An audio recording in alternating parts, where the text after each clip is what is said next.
அப்போ அவங்க living style எங்கே போயிட்டானுங்க புரியுதா இல்லையா? 70 லட்சம் ரூபாய்க்கு பக்கல் இருக்குது, தங்கத்தில் பக்கல், முழுசாக தங்கத்தில் செஞ்சால் கூட 70 லட்சம் வராது. அந்த லெதரு, அந்த பிராண்டு, அதுக்கு அப்படி நிற்கிறான். சுத்தமான மண் எங்கே இருக்குது? நீங்கள் ஃபாரினில் சுத்தமான காற்று எங்கே இருக்குது? தண்ணி ஆறுலேருந்து மொண்டு குடிக்கிற தாறு நம்ம ஊரில் வேணும்னு கலக்க வைக்கிறான். நம்ம ஊரில் இருந்துச்சு. நீ எப்பட்றா? அவன் வெள்ளைக்காரன் இங்கே இருக்கும்போது என்ன இருந்தான்? என்ன நல்ல தண்ணி நீ குடிக்கிறியா? அட்டி செருப்புலன்னா அதே தான் இன்றைக்கி அங்கே இருந்து பண்ணிகிட்ருக்கான். நீங்கள் என்ன பண்ணுறான்? நம்மால் வச்சே ஆறு நாசம் பண்ணிகிட்ருக்கான். அப்போது அவன் என்ன பண்ணிகிட்ருக்கிறான்? இந்த லைஃப் ஸ்டைல் அவங்க வாழ்ந்துட்டுருக்கு. அப்போ அவங்க 2 விதமான லக்ஸரி லைஃப் ஸ்டைல் வாழ்ந்துட்டுருக்கிறான். அப்படியே இன்றைக்கி உலகத்தில் உச்சாணியில் அனுபவிச்சுட்ருக்கிறான்.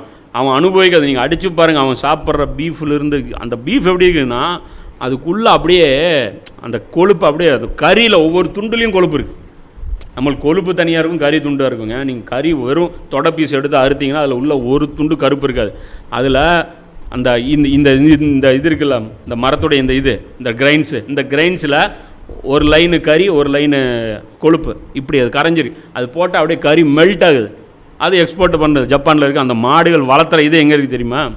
அது சந்தை எப்படி இருக்குது தெரியுமா? கோட் சூட்டு போட்டு அப்படியே நின்றுட்டுருக்கிறானுங்க. மாடு கொண்டாந்து நிப்பாட்டுறான்.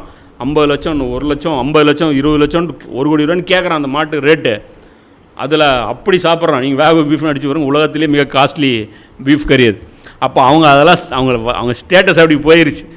அவங்க அப்படி வாழ்ந்துட்டுருக்கிறாங்க. அந்த வாழ்க்கையை வாழ்ந்துட்டுருக்கிறான். எங்கேருந்து உட்காந்துட்டு அங்கேருந்து ஃபுல்லாக கண்ட்ரோல் பண்ணி அப்படி இவ்வளோ ஞாபகத்துக்கு கொடுத்துட்ருக்கிறான்.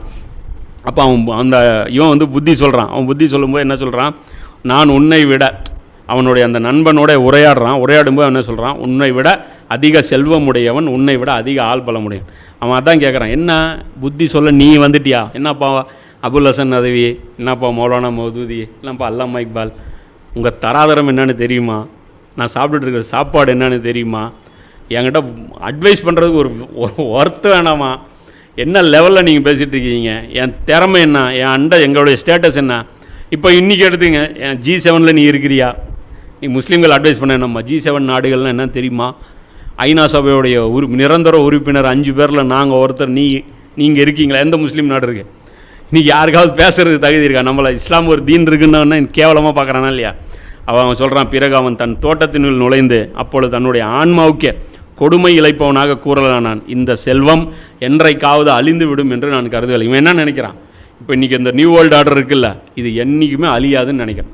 ஸ்ட்ரக்சர் பக்காவாக இருக்குங்க. இங்கே நம்ம பப்பட் இருக்கிறாரு, மஜ்ஜி இருக்கிறாரு, தேவையானது எல்லாமே அவர் பார்த்துக்குவார். அவர் இங்கே போட்டாச்சு. ஐநா சபை